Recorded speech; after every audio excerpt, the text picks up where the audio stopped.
From the National Press Club in Washington, D.C., this is Update One, the club's official podcast.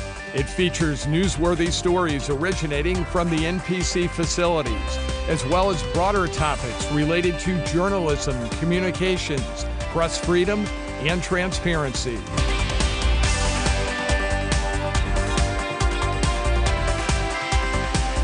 Welcome to the National Press Club's Update One podcast. I'm Gemma Puglisi with the club's broadcast committee. Today, a very special interview and podcast with television icon Maury Povich. This is part one of a two-part podcast about Maury Povich because honestly, one podcast is simply not enough to cover your 60 years in the industry, Mr. Povich. You signed off on your program, Maury, which aired from 1991 to 2022, 31 years, a record. His broadcast career ended with Maury, but he began his extraordinary journey with jobs in Washington, D.C., in both radio and television, in Chicago for WMAQ-TV, in San Francisco for KGO-TV, and as co-host of AM San Francisco, in Philadelphia for KYW-TV, in Los Angeles for KNXT-TV, which is now KCBS-TV, and he co-anchored with his lovely wife, Connie Chung, and, of course, New York. His mark on such programs as Panorama, A Current Affair, The Maury Povich Show, and Maury make him one of the most celebrated talk show hosts. The last three programs I just mentioned span 36 years. He is the only person in the history of syndicated television to have back-to-back successful programs. And he holds the title of being the longest-running daytime talk show host in TV history. Maury is a native Washingtonian, and when he was around 4 or 5 years old, I'm told, hopped on stage urging people to buy World War II war bonds. Yes, he was also a bad boy for the Washington Senators baseball team. And as a high school student, he was all-prep co-captain and all-prep basketball co-captain. He also found time to play baseball. He's a graduate of the University of Pennsylvania, where he received a degree in broadcast journalism. He has covered it all, including some of the biggest stories of our time, from the aftermath of JFK's assassination to the riots in D.C. after Martin Luther King's assassination. He also covered the anti-Vietnam War demonstrations and, of course, Watergate. And for this incredible career, Povich recently received the National Association of Television Program Executives Brendan Tartikoff Legacy Award. And in 2019, this broadcast committee honored Povich and his wife, journalist Connie Chung, with the National Press Club's Legend Award for their work in the broadcast industry. Povich resides in New York, but also has spent some of his time in Montana, where he continues his passion for journalism by establishing the paper, the Flathead Beacon, along with Connie. The Beacon is an award-winning newspaper, and it's a tribute to Povich's dad, the late Shirley Povich, the well-known and long-serving Washington Post columnist. And this is now a perfect time for me to introduce the legendary Maury Povich. Congrats, Maury. Wow. I feel fatigued. I was just going to say, this is supposed to be a two-parter, but I may have to go to Montana for a third part of this podcast and meet you and Connie, and I'll be on a golf cart while you're on the golf course asking you questions. But congratulations, in all honesty, for such an incredible career. So what are your thoughts? It's very interesting. Everybody says, what is it like, to retire after 60 plus years and hanging around this business. And quite frankly, I haven't thought about it too much yet. As old as I am now, I've been going to so many silly doctor's appointments, just normal doctor's appointments. But I haven't had time to just sit here and think about it. Oh, my goodness. Incredible, right? I know people who have retired, and their feet never touched the ground because they have all these extracurricular activities. And I don't know what it's going to be for me. I know I'm going to spent a lot more time dealing with our newspaper in Montana. Because Fabulous, yes. As anybody knows who's a member of the National Press Club, print journalism is on the decline. We have to find ways to continue to make the enterprise vibrant, and so we have to be very creative. The same way the Washington Post has been creative, and the New York Times. Right. Their papers won many awards, and it really has kind of united the community, and it's been an incredible opportunity. With anyone who understands what's happening, particularly in local journalism, it's so important to keep that alive. And so Connie and I I'm going to spend a lot of time trying to find ways to make sure that this newspaper survives and continues to be vibrant. It's won every single award in the state. I saw that. Congratulations. So congratulations. Yeah, what is the great thing about that paper is that it doesn't matter what your political stripe is in the state, everyone loves the paper, and everybody reads the paper. It's wonderful. It's real journalism. It's real journalism. John Tester, the senator from Montana, and he says I will answer every phone call from the Beacon.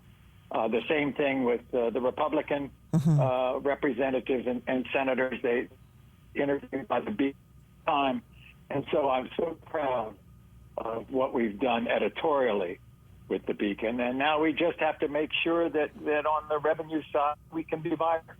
Right. Well, thank you for sharing that, because I was going to talk about the Beacon, and I'm glad. I was going to kind of end with the Beacon, but I'm so glad you have started with that.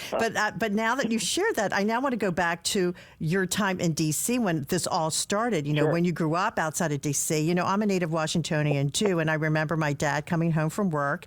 He was a barber, and I remember greeting him at the door, and he had two papers under his arm: the Washington Evening Star, and then of course the Washington Post. And I would often see your dad's bylines on the sports pages, the legendary Shirley Povich. And then my mom would turn on the TV set and at noon would watch Panorama. And I want to talk about those early years for you, because, boy, that show was groundbreaking, too. Tell me about that a little bit. I spent the first part of my career coming out of college at WWDC Radio, and I was hired, believe it or not, as a 23-year-old. I was hired as a publicity writer because there were no positions on the news desk or anything, and I just hung around the newsroom, and finally they said, well, you're just a pain in the butt standing here, you're in our way, we'll hire you as a reporter and send you out. And that's how I started. And as you mentioned, we had the Martin Luther King March. Sure. I had the worst assignment that anybody ever could have had for that march. I was sent to the other part of the ellipse near the end of the reflecting pool because I was covering the George Lincoln Rockwell anti-Martin Luther King march from the American Nazi Party. All 10 of them, along with about 50 policemen. And so that was that. I mean, I heard the address, I heard all the activity, but I barely saw it because I was at the other end of the reflecting pool. Oh my gosh! Incredible story. Yeah. And right after that, of course, I was at Andrews Air Force Base when Mrs. Kennedy arrived in her blood-stained pink suit, and that was, I mean, all these years later, I'm 37, 60 years later, I still have sharp memories of that. Oh, God, extraordinary. And it was very interesting covering back then. I mean, believe it or not, I mean, for like everyday Washingtonians, how about this? In August of 1963, I covered the opening of Route 95 between Baltimore and Philadelphia with John F. Kennedy standing at the border of the Maryland and Delaware line to cover the opening of Route 95. Oh, these are great stories, Maury. You're part of history, huh? You have some great stories. And so, I thank you for sharing those. And then, your these great stories that you reported, and then things, you moved quickly, right? And then things happened, and then keep going. So was it Current Affair after that, or Panorama? What happened after all of that? Panorama came about 4 years after I started in radio. Okay. WTTG, Channel 5. They were trying to find. They were starting a 10 o'clock news. This is the first. I remember 10 o'clock that. News I remember that. That was a big deal in 1967, and. Wow. What happened at the end of 1966, and believe it or not, I was hired as the sportscaster. Right. Believe it or not, for the 10 o'clock news, and then because I had done some sports on radio as well. Right. So, and then what happened was in January of '67, the general manager then, a man who became my patron throughout my career, his name was Bob Bennett. Unfortunately, died a couple of years ago. He was the general manager who started. He said, I want in Washington, D.C. to start a program at noon. In the beginning, it lasted for 3 hours. You have to remember, back then, there's no CNN. That's right. Nobody was doing news. Nobody was doing news in the middle of the day. And so he started this show. It was kind of like a Today Show. It had a lot of newsworthy topics, newsworthy people. And guests. But it you also had great guests, too. It also, yeah. And then, and we had every single author who came to town who was, promoting their books. We had every person who went to the National Theater and various theatrical productions. Sure. We had musicians. We had everybody. And so they had 3 hosts for this show. And they didn't, all of a sudden, they looked around and they said, well, we've hired this 2 hosts, one from Los Angeles, one from Boston. Well, we have to have somebody local. They went to the newsroom. Believe it or not, I was the only person in the newsroom who grew up locally. Oh, that's great. And so that's how I got the job. That's incredible. As the 3rd host on Panorama. Oh, my gosh, great. And I did that show. After about 3 or 4 years, it became a one-host show, and I was the host of that show from like 1972 until 1977 when I left the. Yeah, I watched it. I grew up and I watched you. Watched it. I watched you. My mom watched you. Isn't that incredible? You probably get that from people all the time, Maury, don't you? Maury, I remember you from Panorama. Yeah, believe it or not, what I rest my hat on is everyone you've seen throughout the years on CNN and Fox and all these contributors, and especially the print people. They all got their start on my show. I would bring them on. That's great.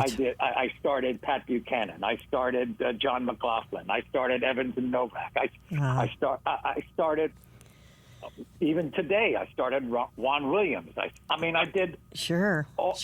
Believe it or not, the first time that Wolf Blitzer ever was on television was on Panorama. I love it. I used to bring him on. Wow. Because he was the Washington correspondent for the Jerusalem Post. Wow. I mean, all these guys, and so I have fond memories. You should get a finder's fee. You should get a finder's fee. Yeah, that's incredible. Well, maybe for some. That's incredible. Those are great stories and an incredible, really groundbreaking show. And then, of course, thanks for sharing all that, Maury. And then, of course, you do a Current Affair, then the Maury Povich show, and then, of course, Maury. So I'm looking, because I remember this in the 80s. When you started, right, the Maury Povich show, talk show arena was huge. There was Sally Jesse Raphael, Geraldo, Jerry Springer, Phil Donahue, Jenny Jones. I mean, how did major competition? A couple of questions. Were you friends with some of these people? And what was, the competition was pretty fierce. What was that like for you? Well, I think, I don't think the word friendship would apply, but acquaintance would apply. I think. I'll tell you a funny story. It was really the golden age of talk. Yeah, because, it was. If you named some of them, and there were even others, Joan Rivers had a show, Jenny Jones had a show, Geraldo, Donahue, Oprah. I mean, there were about 10 of us. And I don't think especially in the early 90s, that was the golden age of daytime talk. Right. And I'll tell you a funny story about that. So on Phil Donahue's 25th anniversary. He had a lot of NBC stations. So at the NBC network did a primetime special saluting Phil on his 25th anniversary. Wow. And he invited all of his colleagues in talk, all of us. How fabulous. I mean, all 10 or 11 of us for a skit on this primetime special. so we all go into the green room. I mean, all of us, from Oprah to Geraldo to Joan Rivers and Jenny, everybody, Montel Williams, all of us. And so we're all in the green room, right? And not one of us is talking to any of us. We are absolutely silent. All these talk show hosts are so into their own egos. Oh my gosh, I love it. They don't even want to share a sentence with anybody else. I love it. I'll never forget that. That's incredible. I wanted to talk about the Maury Show because it's been on for many, many years. And the good news is, even though you are saying goodbye to it, we still will be able to see it, right? It's still going to be airing, correct? There are 3,500 beautiful episodes. That's incredible. Of the Maury Show that are on right now. That's fabulous. Washington. I mean, they're on in every city in the country. Absolutely. So it'll be a while. That's great. So we'll still be able to see you. You might not see me personally, but you'll see. But we'll be image. seeing you. So, of course, I have to talk about the show because there's a lot of controversy sometimes. There's always the famous line, "You are the father, you are not the father." You know, we see the Saturday Night Live skits, the jokes.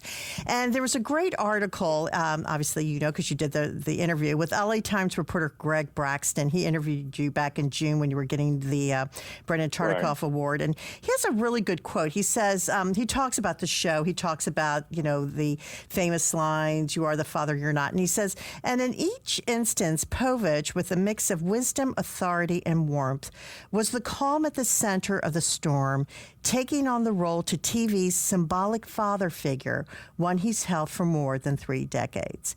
Tell me about that. You have mentioned it and said that it was really important for you to see kind of parents somewhat reconciling for the good of the child. So, you know, despite all of this, the criticism, tell me a little bit about that. Well, I'll tell you, Gemma, it's a remarkable time for me because, look, I had absolutely no experience that any of my guests, when it came to paternity, were going through. I didn't live their lives. I lived a completely different life. I didn't grow up that way. I had no linkage at all with what they were going through. Right. But I just what I wanted to do, and I think I was successful. At least my guests always thought so. I wanted to just be a very good storyteller, allow them to tell their story. I don't necessarily sympathize with them, but at least I was in a place where they could unburden themselves. Right.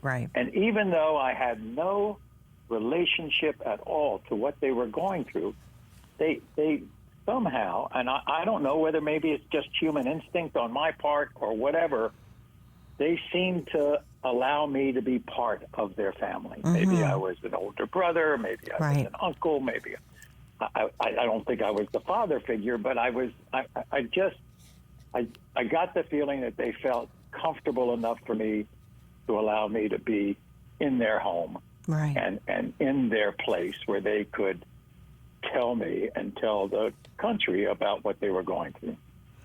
And that, in a way, has been the success of the show for all those years, right? And it's all about the viewers, too, and connecting with them. I found a quote that you had said, and it said something along the lines of, television viewers, they've been around a long time. They've been watching this thing now for 50 years. I mean, they know exactly what's happening when it comes to television programming. You can't put anything over on them anymore. And it really is about the audiences, right? I mean, they really do connect with someone. And that's why and that's why, I mean, we talked about, you know, all the shows that have come and gone, and you're still standing. And what has been that secret of your success? Well, I'm going